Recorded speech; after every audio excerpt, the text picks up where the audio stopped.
Hello दोस्तों, ठंड का मौसम यानी विंटर सीजन लंग्स की बीमारी यानी फेफड़ों की बीमारी वाले पेशेंट्स के लिए अक्सर प्रॉब्लमैटिक होता है। अक्सर इस समय रेस्पिरेटरी प्रॉब्लम्स या अगर लंग्स की कोई बीमारी है तो अक्सर बढ़ जाती है। आज हम बात करेंगे किस किस तरह से और कौन कौन सी बीमारियों को विंटर सीजन में ज़्यादा प्रॉब्लम होती है। यदि आपको लंग्स की कोई बीमारी है तो लंग्स की बीमारियों को विंटर सीजन कैसे अफेक्ट करता है, आज ये डिस्कस करने का प्रयास करेंगे। टॉपिक पर जाने से पहले जो लोग हमारे चैनल पर नए हैं उन्हें रिक्वेस्ट करूँगा कि चैनल को सब्सक्राइब करें, वीडियोस को लाइक करें, शेयर करें, फॉलो करें, कमेंट करें, पूरा देखें। टॉपिक इंपॉर्टेंट है, इसे अंत तक देखिएगा। चलिए शुरू करते हैं important video.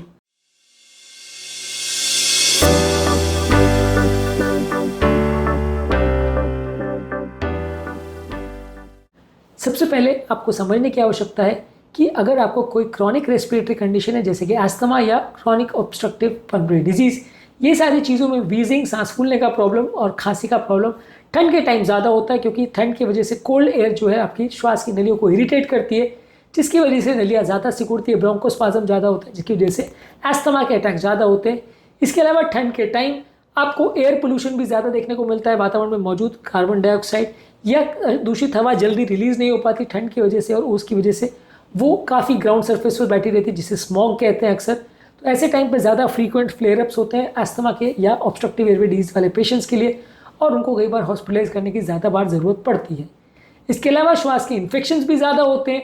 Influenza, respiratory syncytial virus और कोविड वायरस जैसे कई कीटाणु जो है ठंड के ज़्यादा टाइम एक्टिव रहते हैं और बॉडी की इम्यूनिटी भी कॉम्प्रोमाइज़ हो जाती है। इसकी वजह से लोगों को बार बार निमोनिया होता है, रेस्पिरेटरी वायरस का हमला होता है, और ये सारी चीज़ें आपके पहले के अस्थमा या ऑब्स्ट्रक्टिव एयरवे डिजीज़ को ज़्यादा वर्सन कर सकते हैं। इसलिए आपको ज़्यादा ध्यान देने की आवश्यकता है। ठंड के टाइम ये बीमारी आपके ओवरऑल अस्थमा या लंग्स के इश्यूज़ को ज़्यादा बिगाड़ सकती है, हॉस्पिटलाइजेशन की ज़रूरत कर सकती है। इसके अलावा ओवरऑल लंग्स का जो एयर फ्लो है वो भी कॉम्प्रोमाइज़ हो जाता है। अग्रेसिव फिजिकल एक्टिविटी करते हैं तो ठंड से ज़्यादा नलियाँ सिकुड़ने का चांस ज़्यादा होता है। इसलिए लोगों को एक्सरसाइज करने के बाद भी या कोई काम करने के बाद भी ठंड के टाइम ज़्यादा सांस फूलती है, यानी लंग फंक्शन भी ज़्यादा कॉम्प्रोमाइज़ होता है ठंड के टाइम। इसके अलावा वातावरण में जो हवा होती है अक्सर उसमें मॉइस्चर बहुत कम होता है। ये ड्राई एयर जो है अक्सर आपकी रेस्पिरेटरी प्रॉब्लम्स को बढ़ाती है। ये आपके लंग्स में ज़्यादा इन्फेक्शन भी कराती है, और लंग्स का जो म्यूकस मेम्ब्रेन होता है उसमें जो मॉइस्चर होता है वो कम हो जाने की वजह से कीटाणुओं से और इरिटेंट से लड़ने की क्षमता लंग्स की कम हो जाती है। इसकी वजह से भी ठंड के टाइम ज़्यादा इन्फेक्शंस या प्रॉब्लम्स होते हैं।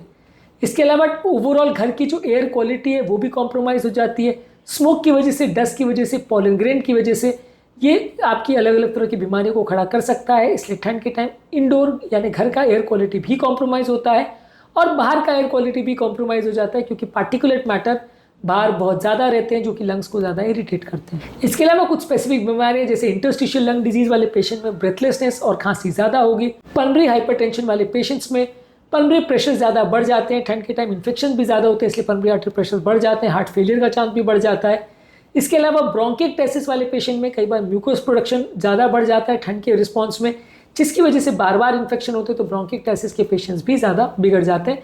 तो बेसिकली आप मान के चलिए कि ठंड के टाइम ज़्यादातर पेशेंट्स जिनको लंग्स की प्रॉब्लम होती है वो बिगड़ जाते हैं। बचने के लिए क्या करें? ठंड से खुद को बचाएं, घर की एयर क्वालिटी और बाहर की एयर क्वालिटी को इम्प्रूव करें, बहुत ज़्यादा पोल्यूशन नहीं होना चाहिए, घर के अंदर ही इंडोर क्वालिटी को चेक करते रहिए, और एयर फिल्टर्स या एयर प्यूरीफायर्स या ह्यूमिडिफायर्स का प्रयोग करें।